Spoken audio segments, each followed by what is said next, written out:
Hello and welcome to Enlightened Empaths, your community for the spiritually awakened, where we discuss, explore, and connect with fellow empaths, healers, intuitives, and seekers. Hello, empaths. We hope you're having a wonderful week. We're going to be discussing some questions and stories that many of our listeners have taken the time to send in. So please just sit back and pretend you're sitting around the virtual table with us as we share some of these questions. If you have something you want to share with us, you can always email us enlightenedempaths@gmail.com. Denise, would you like to start us off? I would love to. Thank you. So our first one, and this is a really good question. Why do our spirit guides decide to pick us? I have 4, and one is actually my great-grandmother's best friend. They've both passed away. And the second question this person has is, how can I discover if my intuitive abilities run through my familial line? I think it may be on my dad's side, but he passed away. So personal opinion, from what I've read and people I've talked to, I think it's a collaborative effort with our spirit guides that we decide that before we incarnate. I think that we come in with, and you and I have talked about this a lot, Samantha, we come in with one that we're more or less assigned or we've contracted with before this lifetime. And then others may join the party as our life progresses, or if someone passes, or they'll come in for specific incidences or circumstances or chapters of our lives. What is your take on that?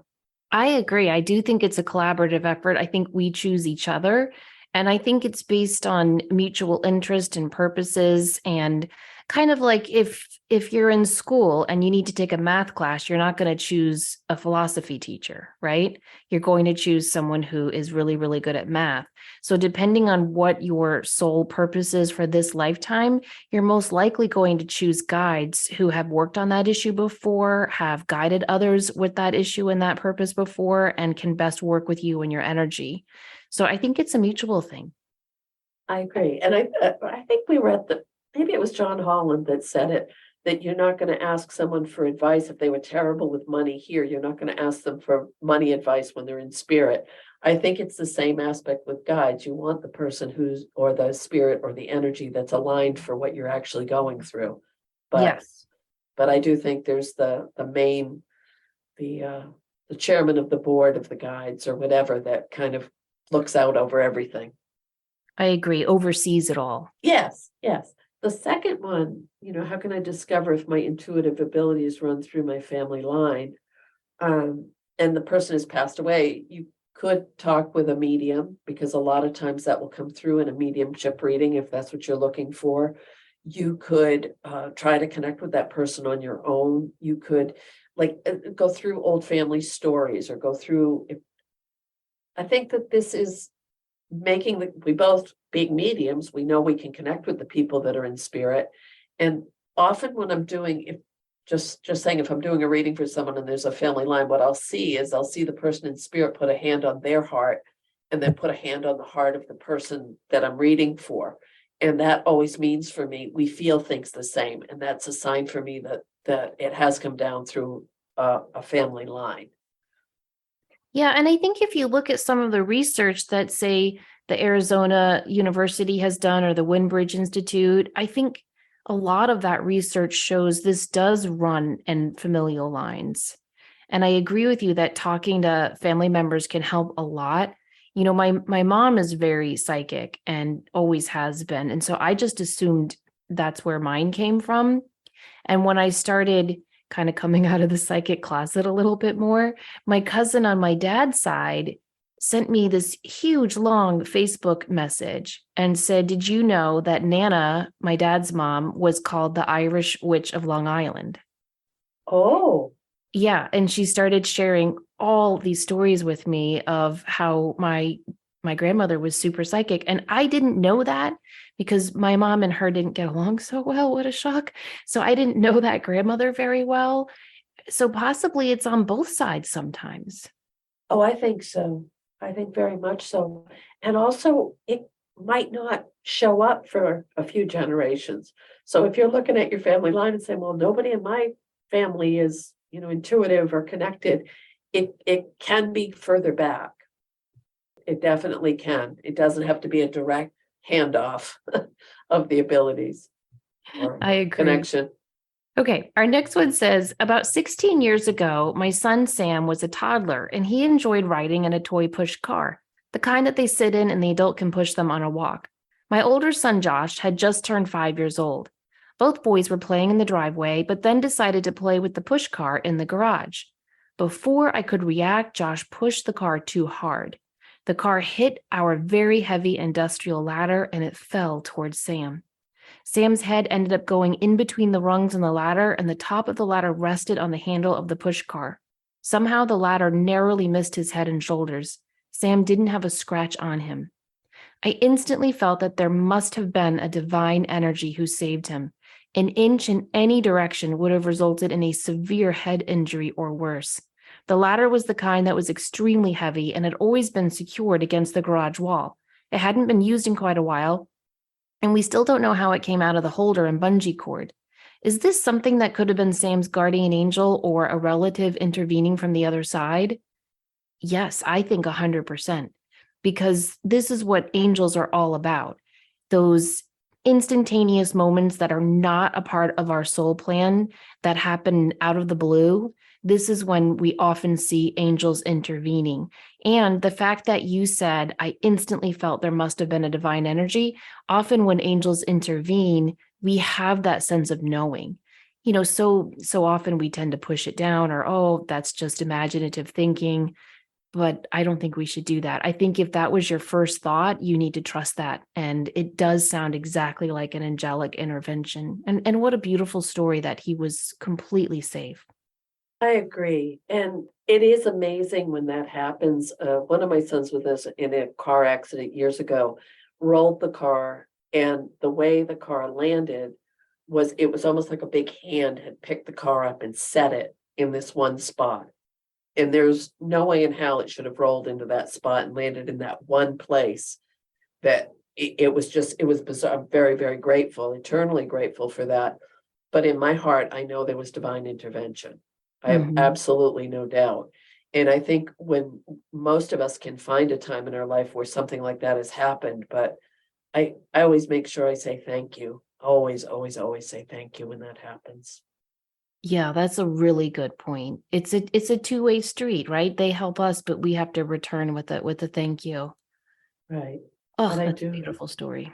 And it kind of ties in with that first question a little bit of the guides. I think that we all have that guardian angel that is kind of saying, all right, this might not be your most shining moment. We'll keep you safe. That's true. Okay, our next one. I've been a long time listener, and I really hope you can provide some much needed insight into a spiritual gift that I have. For 3 or 4 years now, I've discovered that I can transfer my energy into another person simply by placing their hands on top of my palms or by focusing on their name or a picture of them. It doesn't matter if the person is in the same city or state as I am, and as I'm able to do this across long distances as well. I've done this to friends, coworkers, acquaintances, and families. Their reactions vary from a tingling sensation behind their ears or up the back of their neck, slight shaking of their hands, to a kind of warmth felt within their body. It always leaves them feeling better. I started out this energy transfer by telling the person to just breathe in through their nose and out through their mouth. I can feel if a person is blocked, and I'll tell them to just breathe. And I'm always able to get through the energetic block. I never feel drained after I transfer my energy to them. I just feel happy to be able to help them in some way. Once I can tell that their body has taken what it needs, I simply draw my hands away from theirs and tell them that their body will now know what to do with the energy I've given them. I've asked other empaths and a shaman if they know what this gift is, and they can't give me an answer. I've been told to look up laying of the hands and Reiki. I've had Reiki done to me earlier this year, and it's very helpful, but I'm not drawn to learn more about it. I can't find anything online either. I've had this gift throughout my many reincarnations, and I want to reawaken to it and help humanity if I can. No one ever taught me how to do this. I just felt an urge from spirit one day and went with it. If you can connect me with anyone else who could help me understand and further this gift, I would be forever grateful and deeply appreciative. I love the connection that this person has with the way energy comes through them. And I think this is the epitome of being the vessel and letting it come through you, not from you, which is what we're all striving for as intuitives, as mediums, as Reiki practitioners, as energy healers, as cranial, whatever it is you're doing for a modality. We say this very, very often on this show is become the vessel and let it come through you. And just the fact that they were drawn to do this they didn't sit in a class to learn this. It feels very divinely led, to use that term again. Also, I do think that if there's a lifelong connection, laying of the hands has gone back generations. That comes up in any historical perspective. And if you look at the practices in a spiritualist church, that is something that they do in each service, is they'll have people put their hands on someone else as a modality, as a way to do a healing. I guess this is weird, but I don't think there needs to be a name or an explanation, because maybe that's just that the person who did this has aligned with their own personal blueprint of energy to connect with spirit. And it doesn't have to be like someone else's. It's your way of doing it. Yeah, that could be, but I understand wanting to find like a group or a teacher, or sometimes it's helpful to have some kind of direction. And so I agree with you, but I understand where they're coming from. So I would also recommend they check out Barbara Brennan's Hands of Light. I think it's one of the best books on energy healing. And there is the Barbara Brennan or I think it's called Hands of Light or School of Light, where you can take classes. Echo Bodine has a really good book on healing called Hands That Heal. And I think I know from time to time, she'll offer classes on that. So there are resources out there. If Reiki doesn't resonate with you, you could look into Healing Touch, becoming a Healing Touch practitioner as well. I think it's lovely to maybe check out your Unity Church and see if they have a healing circle. I know a lot of Unity churches will offer that, where you can come and either receive a healing or pass on healing, and it's all volunteer, and it's just a nice way to share your abilities. Okay, our next one says, it really stuck with me when you said on a recent show, a grief shared is a grief halved. That resonated with me and definitely brought up some emotions. I will try and make this short, but I feel my question needs a little cushioning for understanding, and my grief is still needed, shared, and halved. I sadly had a miscarriage in 2011 at 12 weeks gestation. The sex wasn't confirmed, but I knew it was a boy. I just knew. It was one of the most difficult experiences I've been through, but has made my love for my children on earth so much deeper. After an appointment where I was able to hear the heartbeat and see the baby on an ultrasound, a butterfly landed on my boyfriend's shirt. It just hung on. It even rode in the car home with us.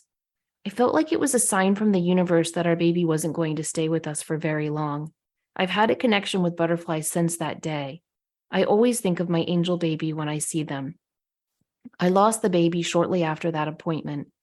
Jumping forward to January 3rd, 2021, I was receiving a Reiki session and saw a butterfly.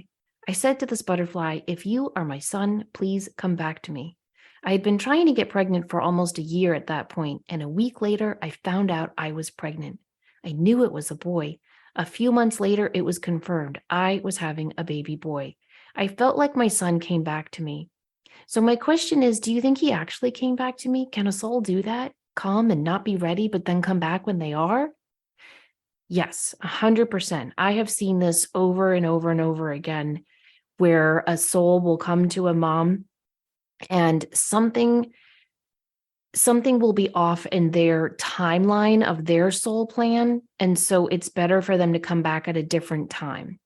And so something I've been shown, and this is just my experience, is that souls for the first around 6 months, so a good portion of the pregnancy, are kind of in and out of their embryo. They're not 100% in that physical body. They're in and out. They're back and forth between the other side and here, and they're reviewing and going over their soul plan, their purpose, their challenges, their guides, who they're going to partner up with, who's going to be their mentors, all of that. And if anything changes for those other people and their timelines, they might need to change when they incarnate onto this earth. I've also heard from souls who have chosen miscarriage because there was too much turmoil going on in the mom or dad's life, and they thought it would be better if they came back when things were calmer. So I see this again and again and again, that the soul will come back. Do you see that in your readings? Yes, and everything that you just said, I think is wonderful. And also, maybe that was part of their contract as well, is to have that level of grief would be a very, very, very powerful experience and life lesson, and it would change you forever. And the person who wrote this said that it did change the relationship with the children, the children that are here now. So would that be something that possibly they contracted to do together for that lesson? I mean, that sounds harsh, but not really when you think about it. And also, I love the fact that it's a butterfly, which is about transformation, and that's a beautiful, beautiful sign to get. So yes, I do think that souls can come back. I agree. Our next one, I had to laugh when you were telling us it's okay to keep pestering our guides. I remember when you said that. I just had a past life regression session and I was able to meet one of my guides. He's very dry, yet makes me laugh because he does remind me of myself. When I asked him what his name is, he told me names don't really matter. So I started guessing names like in Rumpelstiltskin. Then he said, if you must call me something, call me John. So I said, okay, John, what am I supposed to be doing with my life? Well, John apparently doesn't suffer fools. He very clearly and pointedly said, you're a healer, you know that, you've always known that, so quit asking and just do it. I so appreciate his way of interacting with me. That's exactly the kind of guidance I respond to. No nonsense, no fluff. So I'm sure I'll keep pestering John, but I'm also sure there will be some ethereal eye rolls happening. Thank you both for so much for all that you do. See, that's a fun connection. That's a That is. fun guide connection. That is, and it's true. I don't think they really do mind what we call them. We get so hung up on the names, and I don't think it really matters. Because if you think about, if it's true that these guides have lived many, many, many lifetimes, then they've had many, many, many names. So you're not going to be married to one name in particular, right? Right. So that makes sense. And the fact that, she or he, we don't have a name for this listener, said, what am I supposed to be doing? And they were like, you kind of already know that. You've always known that. So just do it. That is so true. That is how because I feel for guides. I really do. Don't you? That's a tough job. I don't know that I would want that gig. It's got to be hard. Trying to keep humans on the right path. Okay. Our next one says, I was hoping you could help me with the disturbing dream I had last night. It's left me feeling quite vulnerable and afraid. Before I went to sleep, I felt uneasy, like there was a presence in the room. I was having difficulty falling asleep, which is unusual for me. I've recently become a Reiki practitioner and have just started mediumship development classes at my local spiritualist church, so I know about protection. Every night I ground, cleanse, and protect myself, my children, and my home. I had completed this nightly ritual, so I wasn't sure why I felt so uneasy. Also, I'm often home alone with the children as my husband works long hours, which can occasionally make me feel a bit anxious. But this night my husband was home and my mom was staying, so I had nothing to feel anxious about. It felt as though I went straight into the dream the moment I drifted off. I was standing talking to my sister-in-law, and she told me that the little girl poltergeist in my home brushed past her and frightened her. I was confused as I knew nothing about a ghost and asked what she meant by that, when suddenly a small child-sized ghost flew quickly between us, brushing my legs as it went. I only saw the back of her as she flew off. It was wearing a long white gown. Then I turned around and I was standing outside a house, not one I recognized. The door was open to a kitchen. There were lots of flies buzzing around. I walked up the few steps into the kitchen and could see a huge number of flies congregated on a worktop. As I moved toward it, hundreds of flies started buzzing around me, preventing me from getting too close, so I turned around and left. I walked out of the house and into a bookshop or library. All the colors in the background were fairly gray and muted. The ghost was quite a bright white in comparison. The ghost was there. It had a very negative energy about it, and I was afraid. There were two adults who stood next to a shelf of books. They looked really sad. I instantly knew they were souls that needed to cross over. I was panicked and afraid due to the situation and told them to cross over to go into the light. They just looked at me as though all the life had been drained out of them and they had nothing left. I shouted at them to go into the light, told them they had to go now, quickly, as there wasn't much time. I saw the light behind them and they tuned into it and went into the light. Just as they left, the other ghost flew back towards me and started dragging me by my feet along the floor. I was screaming at it to stop and go into the light, that her family was waiting and she was loved.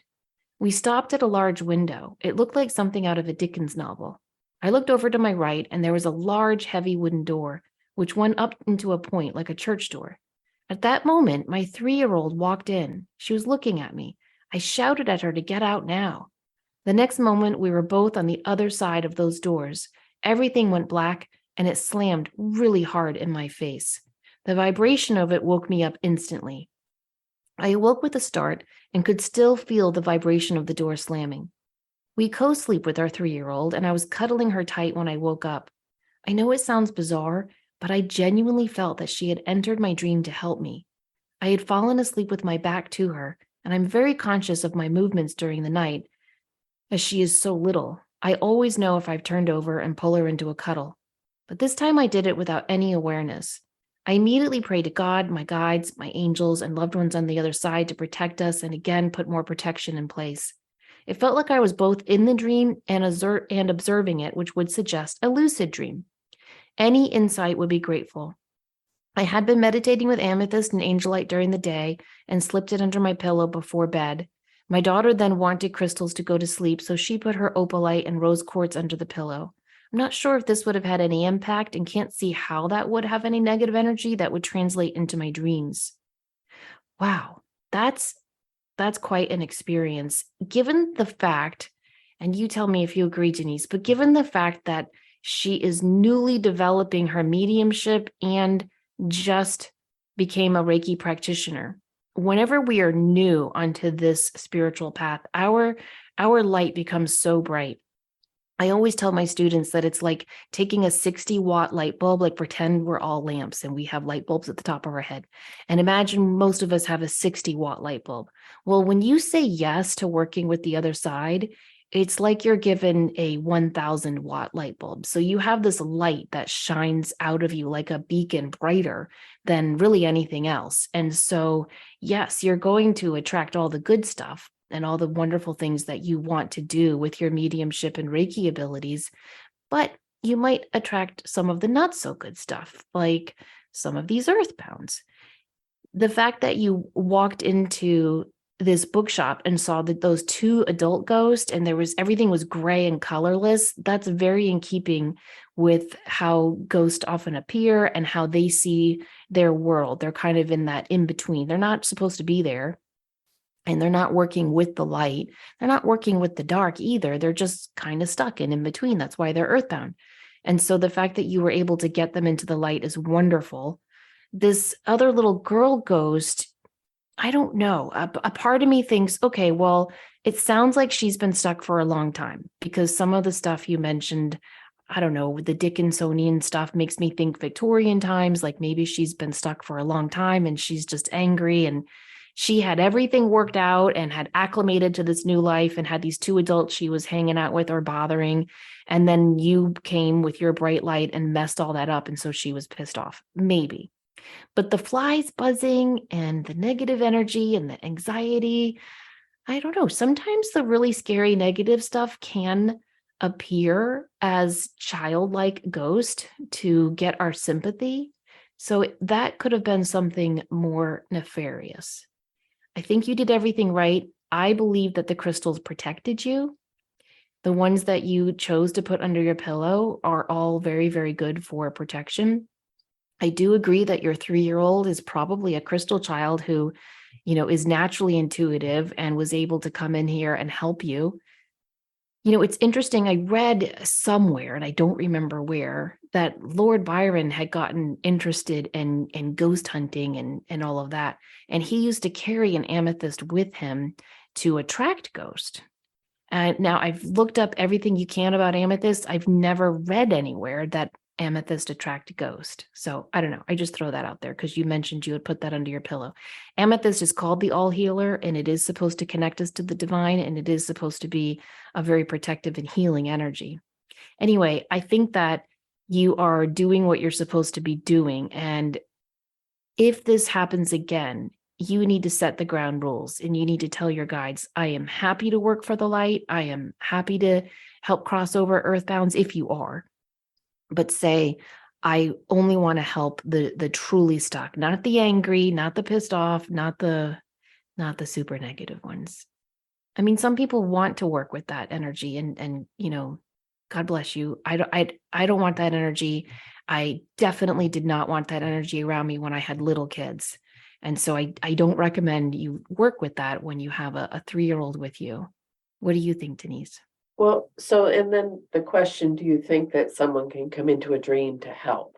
Because that was part of her question Oh, as well. 100% I do. Do you? Yeah, I do. And I think it's funny because during most of it, it was more, it felt like the person who wrote this was in control of what was happening, telling people to go into the light, very clear, the visual, going into the kitchen, the flies, it was all like crystal clear. And then it seems like it switched when those people went into the light.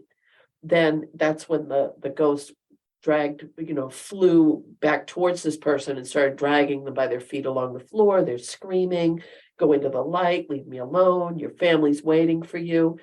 And then it just went like behind that door and got dark. So I wonder if it was too much too fast, because I think you're spot on that there is a connection with the opening to development, shining a brighter light, learning how to uh, what's the word? How to discern who you connect with and who you don't, or who you allow get closer to you.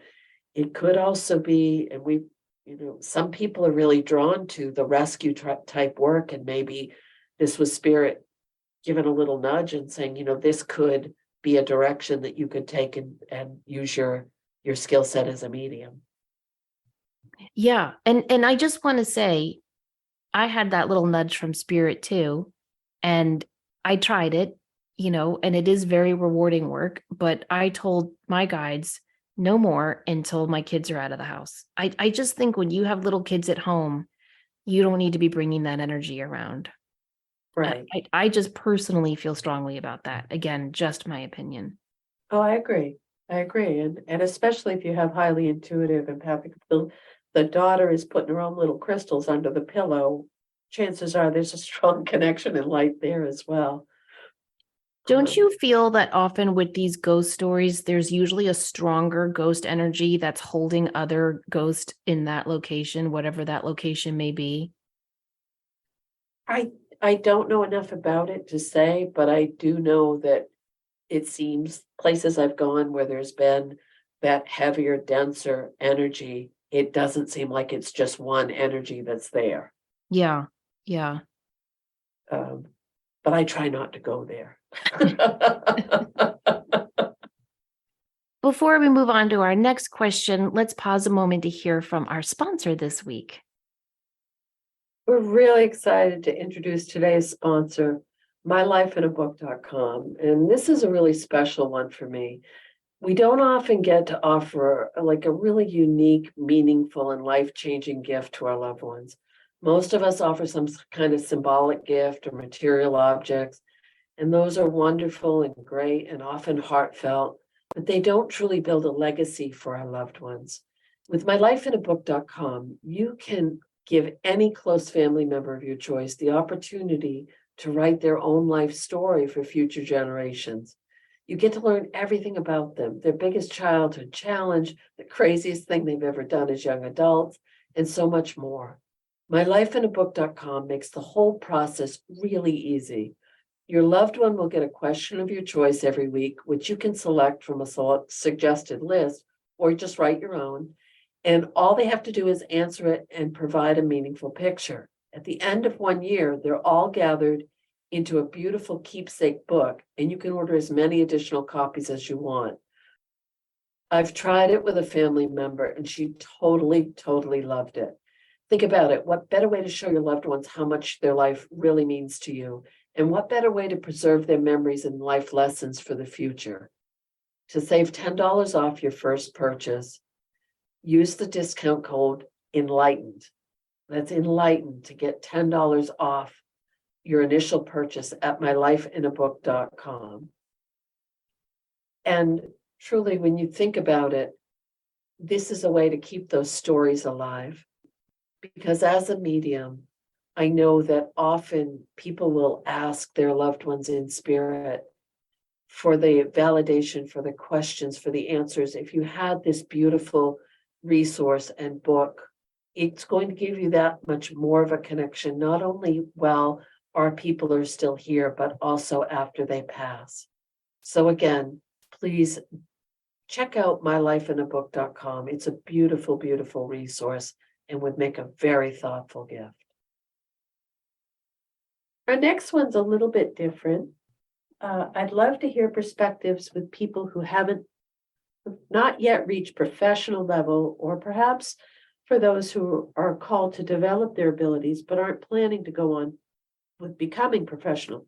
For example, since I was old enough to hold a toy, my parents knew that I was going to be an animal person. I have such a passion for nature that I cannot think of doing anything other than working with animals and trying to improve their lives. Simultaneously, I feel called to develop my spiritual abilities. A fire is lit within to use my gifts and help people, but I know it's not meant to be my full-time job. Have you lived a life of duality? This kind of leads into my second topic question. When I was 2, I was in an incident that knocked me unconscious. It was when I had my first out-of-body experience, where I went into the light and met 2 beautiful and lovely women. They asked me if I wanted to stay with my parents or go with them. I chose my parents. One woman smiled and said, "Good, you have so much more to do."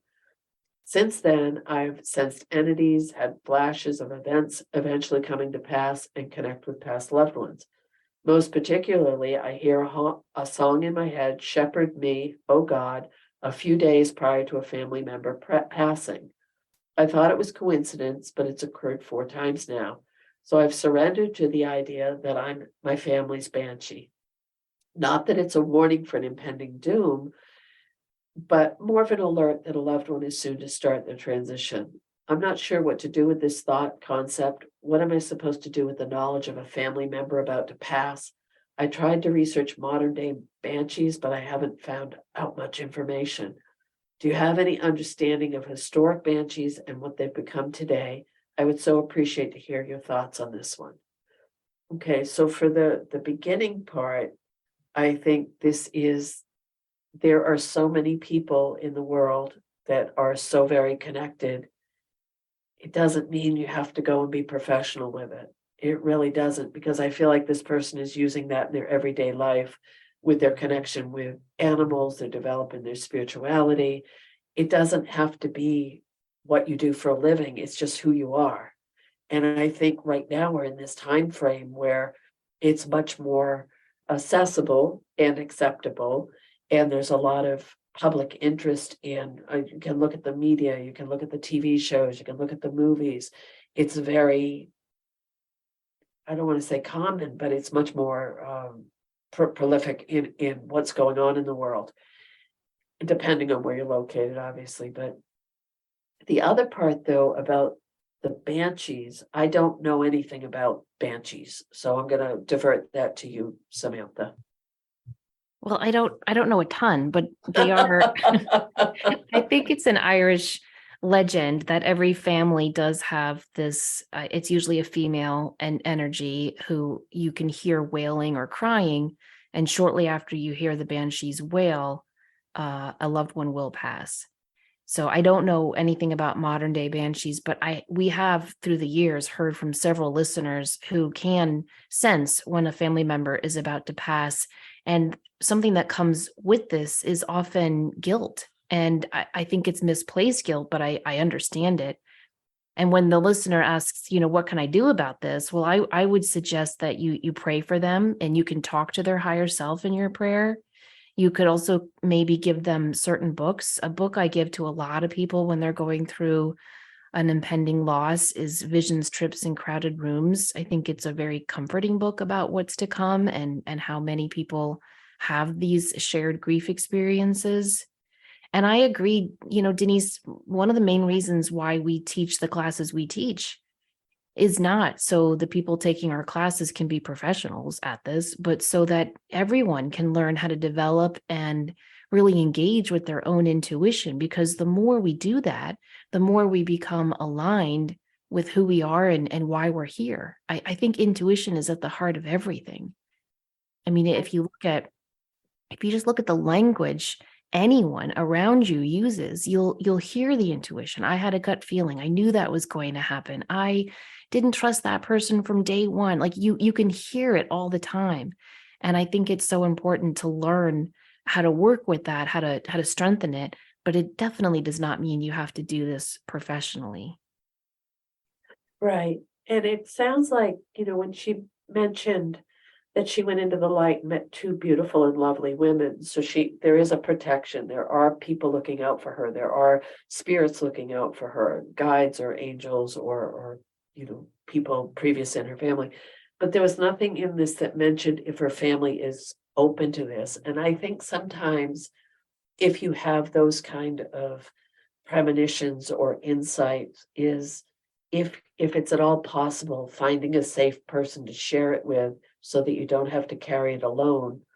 But if not, write it down or don't just hold it in your heart. But it could also be if it's and this is just a vague example, there's an elderly person in the family that is being sensed that their passing is coming. Maybe reach out to some of the other family members, not with a sense of, oh, I heard the song, they're on their way out, but have you checked in with so and so? Have you heard from? Is everything going okay? Because I think that's you said it beautifully. It's a really hard role to play, and for people who do sense impending transitions or doom or death or whatever it might be, please try to find someone that you can confide in or that you have an outlet of support. Yeah, that's a great suggestion. I completely agree. Okay, this next one is one that's going to bring out the fire in me. We've got another question about some unethical practices going on. You ready? Oh, okay. All right. I had a question about a recent Reiki experience I'd love to have your insight on. I don't know much about Reiki, but I've heard positive things about it and thought it would be a lovely thing to try with my best friend. I booked an appointment for each of us this past weekend with someone trained by the Usui teachings, and my friend went first. She seemed to connect very positively with the practitioner, and I could hear them laughing and chatting afterwards. When I was beckoned into my session, the practitioner didn't say much to me, but directed me to lay on the table so we could get started. I found the lack of introduction abrupt, since it was my first time and I had many questions about her background and what to expect. The session developed uneventfully, but at one point while laying on my stomach, I've never had anyone lay on their stomach, but whatever. All right. She slipped her hands up my shirt onto my bare skin and began massaging my back and shoulders, pressing in quite aggressively so that I winced. It lasted for a few moments, but I had not signed up for any such massage and it felt intrusive. Yeah, because it is. That's awful.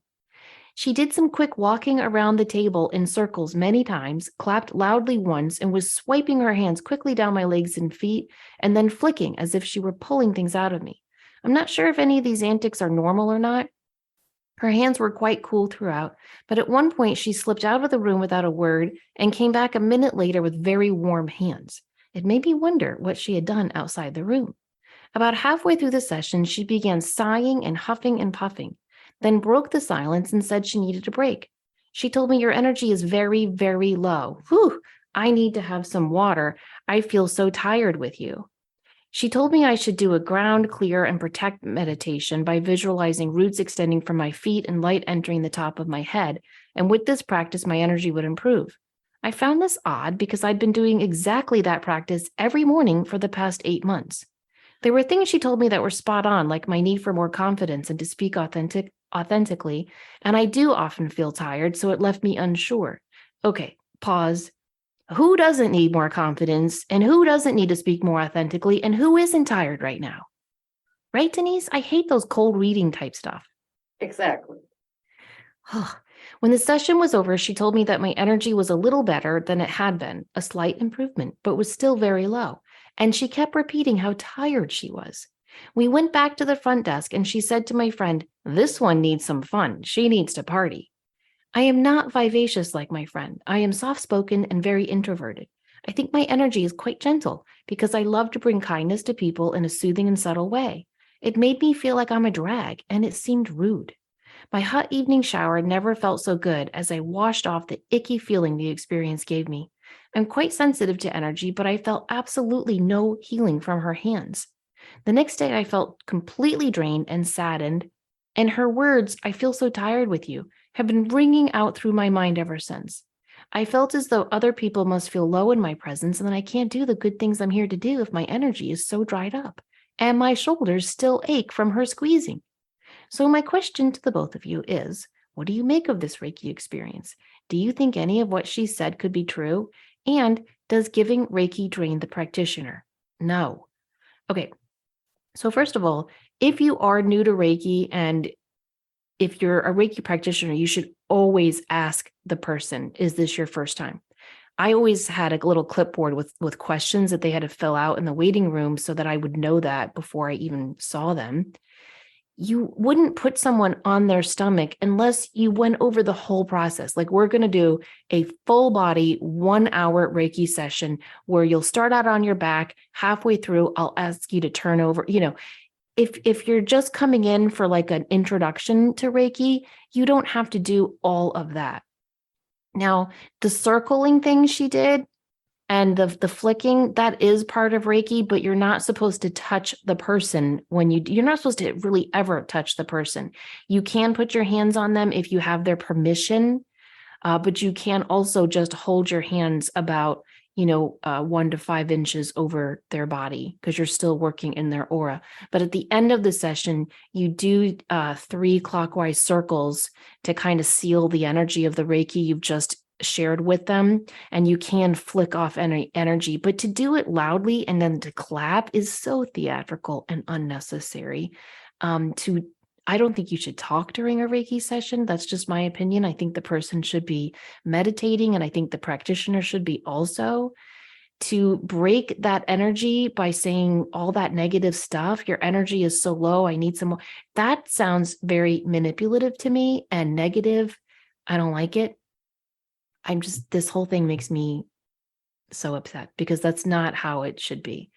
Reiki never drains you because with Reiki, you are just a straw. That's all you are. You are a tube connecting the energy of light through you into the person you're giving Reiki. The Reiki never comes from you ever. It comes through you.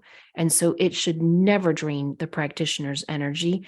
And even if she was having an off day, oh, well, too bad. You should have called out, lady, or keep your mouth shut. You don't ever tell a person like, "Oh, I'm so drained," or, "Oh, you make me so tired." I don't understand that.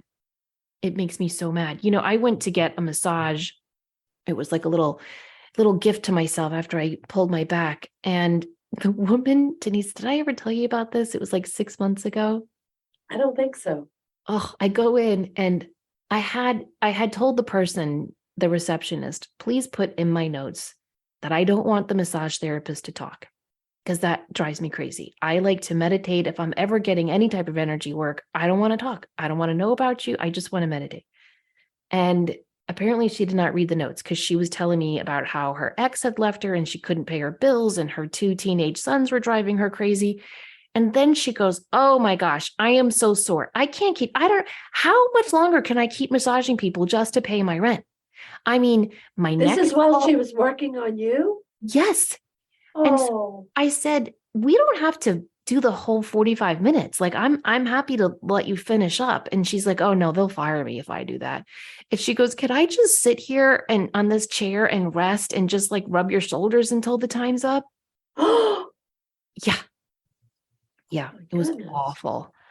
But this is not good. And I hate when you have these, I think empaths have to deal with this a lot, where you walk into anything. I don't care if it's a retail store, a manicurist, a Reiki practitioner, and your extroverted friend, everyone loves her, and you're the quiet little introvert and no one notices you. That's a terrible feeling. Right. I think there are so many red flags around this. And I know a lot of people who do Reiki. I've done Reiki. I have never, ever once, because that's the epitome of it coming through you, not from you, is that you are completely, as you said, the straw. You're bringing through that healing energy. It's coming through you.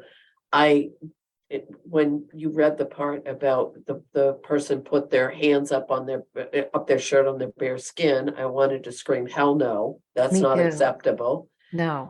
The fact that it was just the whole thing, it doesn't feel like a Reiki session. It doesn't sound like a Reiki session. And, as you said, flicking off that stuff, but it almost feels like it was a combination of some other modality or maybe something to remove toxic energy or whatever it might be. But none of this feels like Reiki to me or sounds like Reiki to me. The fact that the huffing, the puffing, and needing a break, and your energy is so low, 100% no, just hard no on that one, because we've all worked with people and we've all been around people who drain our energy, and you wouldn't say that, but it also, and people have heard me say this a lot, there are a lot of hacks out there right now in any description you want to go into, any of the things we talk about. The fact that I feel so tired, I need some water, to put that on someone is, Terrible. yes, it's just, it's so wrong on so many levels. I argued with I loved my Reiki teacher, Annie, so much. And I argued with her. I was like, I don't understand why Reiki used to be so expensive or why it was so secretive. Like, I think this knowledge should be shared with everyone. La la la la. And she would say the reason why Reiki was so, because she spent, I can't remember exactly what her Reiki 1 and 2 was. I think she said in the 70s she spent like 2,500. I do remember that her Reiki Masters was $10,000 in like mhm. 1980, and I just couldn't imagine spending that on anything but like a master's degree, or a college degree. Well, those were the days. But anyway, and she said the reason why it costs so much is so that we can weed out the people who are doing this for fun, or let's see what this is, or this will be interesting to dabble in. And she was saying like Reiki should be reserved for people who really will want to invest the time and their resources into making this a part of their life. And I never really understood that. I thought it should be shared with everyone. But reading experiences like this, I'm starting to see where Annie was coming from. At the very beginning, the person had written that someone trained by the Usui teachings, and correct me if I'm wrong with this, I always thought to be to have Reiki, they have to be able to show how they were trained through the lineage. Yes. Yes. And their degrees should be on the walls of their office. Yes. Yes, and that is, again, the other part is just so disrespectful to people who honor this work and do it with humility and grace and to be of service. The other thing is, whoever wrote this in, please just let this go. This had nothing to do with you. Obviously, no one else has ever said that, felt that. You're trying to, and another key thing that really jumped out at my hot evening shower never felt so good as I washed off that icky feeling. That's huge right there. Of when you feel that coming off of you, that person glommed onto her energetically. She wasn't bringing through healing energy.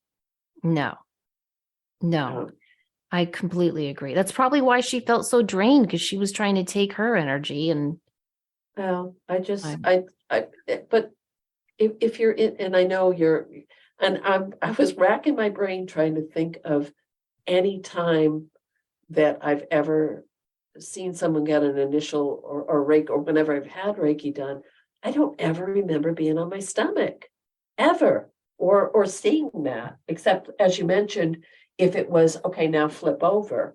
yeah, But yeah. can't, and when I I was mean, there trained, are that was never the important case. hand positions along the spine, the back of the head, and the T square at the base of the spine that are good for removing like ancestral or um, energy blocks from the root chakra. But usually that's for a like really thorough Reiki session. Right. So I don't know. This whole thing is not good, and it gives Reiki a bad name. I don't like that. Okay, and just one last quick thing with that. Have you ever felt drained from doing Reiki? No, No, never. see, I haven't either. I have It's felt drained doing readings. I have felt drained doing Mhm. house clearings. Yep, Never ever doing Reiki. right. Yep. Okay, we're on the same page with that too then. Yeah. Um, the next person, I just wanted to ask if you were aware of any good resources on how to take better care of my body when I'm doing energy work during the day. The fatigue is killing me for a day or two a week. I mean, my default is drink more water, um, which is true. We do need to drink plenty of water. Um, I I think that this is that holistic mind, body, spirit thing of take the time, be gentle with yourself, drink enough water, eat nutritional food, make sure you're protecting yourself energetically when you're working on someone else. If you start to feel that fatigue creeping in, what do you think? Yeah, I agree. Black tourmaline is one of the best crystals for this. And so I always recommend that you keep four. They don't have to be big. They can be small, tumble black tourmaline underneath your massage table or whatever you use for your energy healing. But you know what I feel in this question and what I think happens a lot? It's not the energy work that's draining you, it's the people. Yes. Right? And so when I found that happening with some of the readings I was doing, I first of all, I started setting much better boundaries with myself. If I felt a no when someone asked for an appointment, I honored that no. If, I had readings that started at 9 a.m. and someone insisted on also having a 9 p.m. that day, I said no. But I also started asking my guides to only send me people who were in alignment with the work I was trying to do, and that did help. And so I just would recommend you consider working on boundaries with all of that. Also, when I was doing Reiki, we had a healing circle in our town. It's no longer since COVID and all of that, but I wish it would start back up. So it's something you could consider doing in your town through meetups or a Facebook community page. We would just meet once a month, and it was anyone in a healing modality. So it was Reiki, massage therapists, chiropractors, acupuncturists, anyone who was working in the field of healing. And we would get together and have coffee and tea and talk around, and someone would present on what they were doing. And it was just really nice to get together with people who were in that same community. And so that can be a really lovely way to kind of boost up your energetic resources and feel connected. Well, that's beautiful. I just want to add one more little tiny thing to this is right now a lot of people are feeling extreme fatigue. They're feeling drained. So it may be worth paying attention to see if it's at certain times of the day or with certain clients or with certain places that really drain you more than others. But I think it could be environmental as well as uh, personal stuff going on. That's true. Everyone I talk to is saying they're feeling really tired right now. And that's been going on for like a year and a half. Uh-huh. Yeah. Uh-huh. Okay. Our last one says, Samantha, you mentioned about you and your sisters helping your dad go through the life review process and healing from his life. I'd love to hear more about how you are doing that and how we can support our loved ones on the other side in this kind of way. You both are the only ones I would ask this question to. The thought has come to me of providing therapy for souls on the other side. Do you have the experience of people on the other side actually needing and wanting to talk about and process things, not just talking to their loved ones, but with someone who can help them sort out their thoughts and feelings? I'm a medium, an empath, and a therapist, so I think I could make it work. What is both of your takes on something like this? Well, I do feel like they have significant resources on the other side for that, but it's not to say that they wouldn't need more help. So it definitely is something you could consider offering. I think one way we can help our loved ones on the other side when they first cross over and they're going through their life review process is through prayer. And if if you're not used to praying, it's really just concentrated, focused thought where you're sending good energy to that person on the other side. And so some things that you can do are like put pictures of your loved one up, put a candle in front of that photo and light it every day and just say, I intend that the light from this candle symbolizes the light in my heart, and that this goes up to my loved one in heaven and helps them progress in a positive way on the other side. And just do that every day for at least a month. And that can do significant, beautiful work to help them feel that love and support from this side as they're working to acclimate to the other side. What do you think about helping people that way on this side of the veil?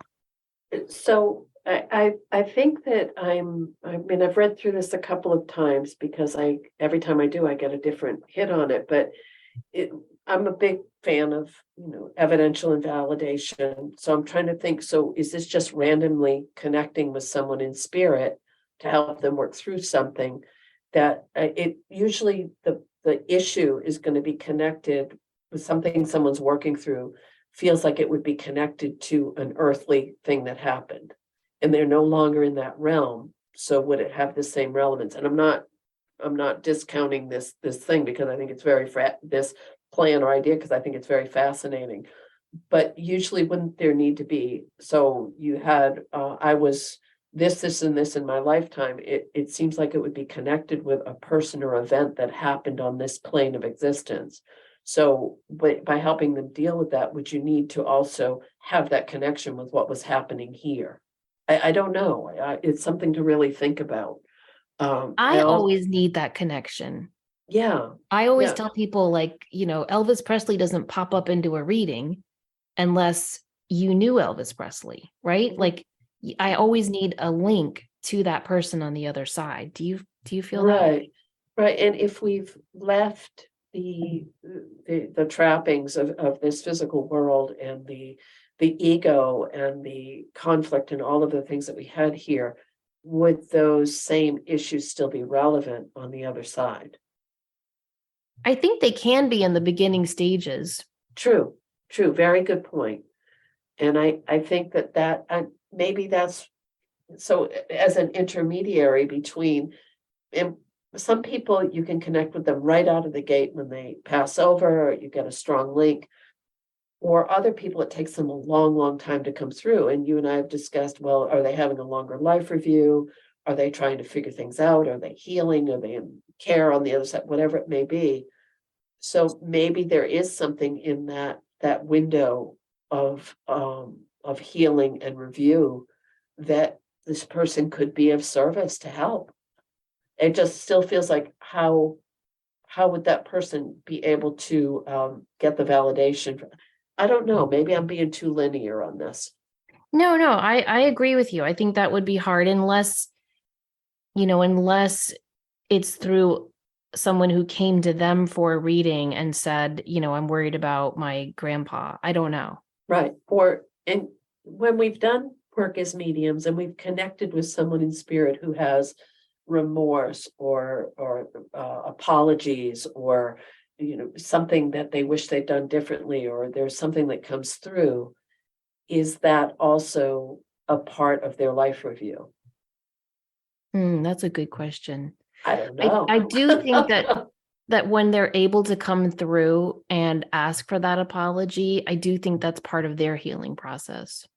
Yes. And also my own belief is that when we're able to reach a place of forgiveness or find love in our hearts or find compassion for someone that may not have been equally as kind and compassionate and loving to us when they were here, that also helps them as well as ourselves. Yes, I agree. I agree.